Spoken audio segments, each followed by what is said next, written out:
Hi everyone, I'm Steve Tober. You talk about North 2 Group 4, it is a crowded, loaded section. Teams like Phillipsburg, Piscataway, Hunterdon Central, Franklin, Bridgewater, Raritan, it goes on. But from Union County, a couple of stalwarts having great years, Westfield and Linden. They get together at Keeler Stadium on Saturday for a huge contest. The winner certainly improving its playoff chances, but the loser, they could be in trouble. Let's head out to Keeler Stadium. The Westfield Blue Devils enter the action at 5-1, as do the Linden Tigers in a huge game with definite playoff ramifications. Linden on the move. Number 35, Kevin Rodriguez, takes a little pass, shows some strong running ability as he powers his way into Westfield territory. They get the Tigers rolling. That'll set the stage for Yadley Batalis, who will kick a field goal with 1:03 left in the first quarter, perfectly placed and perfectly through the uprights. 3-0 Tigers. Westfield, well, they'll look to come back now from an early deficit. Dan Kerr, the swing pass here to Ryan Hess, who will find a lane and race through and manages to reach the end zone to complete a 28-yard pass play for the score. His teammates are enthused, and it's now 7-3 Blue Devils. Linden has a bevy of great athletes, including Ruhan Peel, who will take the handoff on a nifty reverse and through a big hole, scampering for the 23-yard touchdown.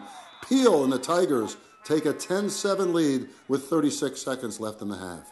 Westfield turns to its aerial attack in the third quarter as Kerr hooks up with junior tight end John Lanzano on a 34-yard gain all the way down to the Linden 36. The pair would connect on two passes during the drive for 51 yards. From there, Kerr to Peter Ondy for an 8-yard TD toss. And the Blue Devils, well, they can celebrate because they retook the lead, 14-10 with 8:57 left in the third. Linden shows some nifty improvisation here. Quarterback Juris Jones on a 3rd and 6 from the Blue Devils 18, scrambles, breaks containment, weaves his way 17 yards down to the Westfield 1-yard line. From there, it'll be Jones himself. He'll take it in for the score from 1 yard out, and he'll make it 17-14 Tigers as the lead changes continue. Westfield, they'll come back and they'll try to deadlock matters. They have a strong kicking game themselves. Jonathan Gribben, perfect 6 for 6 on the season. Here, a 34-yarder through the uprights, 17-17 with 3:35 left in regulation. Linden to the air. It'll be connecting with Peel on the far sideline.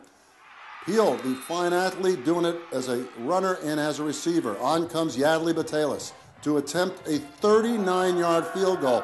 But Westfield's little 5'5" James O'Rourke out of camera here, but he'll dive full body, block the kick with both hands to send the game to overtime. Well, are you ready for the first overtime session?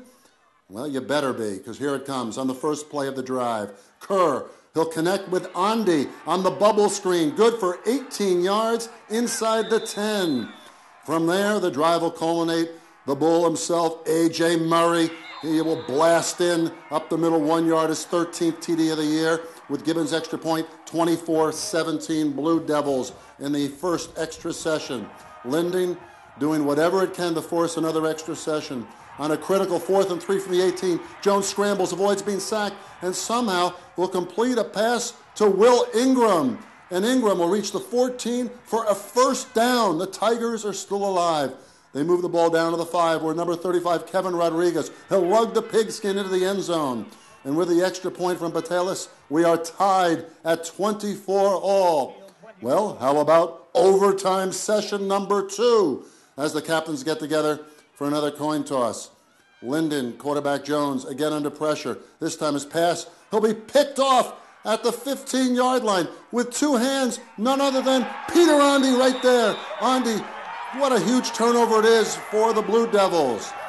Here comes Westfield on the attack. Kerr, he has 7 TDs on the year, 2 in the past game. Here it comes again, connecting junior tight end John Lanzano, using his strength into the end zone. An 8-yard TD play. Let the happy celebration begin. 30-24 final. 2 teams have battled to the end. 5 lead changes. Westfield wins its 5th straight. Linden falls to 5-2 as a 5-game win streak snapped. We had a chance to talk to some happy Blue Devils.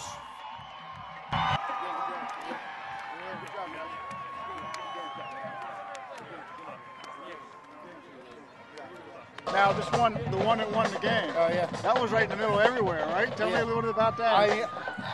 Dan called the pop, and I thought it was going to be open, and the kid tipped it.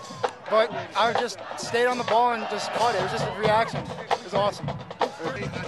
End-day hot shots. He got you on that nice play. And I'll tell you, I was back there in the end zone, and I said, he's reading that play. You read that play like something. Tell me about it. Yeah, we've been practicing this stuff all week long. 3 weeks straight, we always did the same kind of offense. I've just been waiting for my time. When the ball comes to you, you got to make plays, especially in a game like this. So tight the whole game. When the ball comes to me, I got to catch it. I got to do what I can. And, it's just, I don't even know what to say anymore. It's just overwhelming.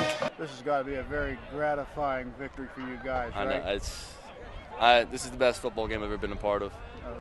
You guys ought to be salivating a lot, waiting for your opportunity to go down and play Immaculata now. This is a big one. Hey, we're going to enjoy this today, and tomorrow we'll worry because they're a good football team. We'll get back to worrying.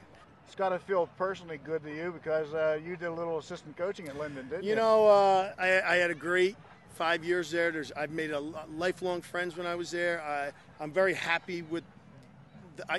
When they're not playing us, I root for them. I coach some of those kids' brothers and uncles and cousins, and it's a special place. I learned a lot there as a coach, and those 5 years I wouldn't give away. So, we just going out trying to win a game, and it was a great game. Both teams, it's tough for them to have to walk out of here with their heads held up high, and it's tough. We would have had the same problem if the roles were reversed, but. What a memorable game it was. Give credit to both teams, both Dion Candia's Linden Tigers and also Jim DeSarno's Westfield Blue Devils. A tremendous effort by both squads. This weekend, Westfield on Friday heading out to Immaculata. That's a tough one against that 7-1 team. Linden hosting Watchung Hills. Even with a win, Linden could be in trouble. Perth Amboy could also be in the mix for that final spot in North 2 Group 4. Some great playoff action. Always log on to NJ Hotshots and Sideline Chatter.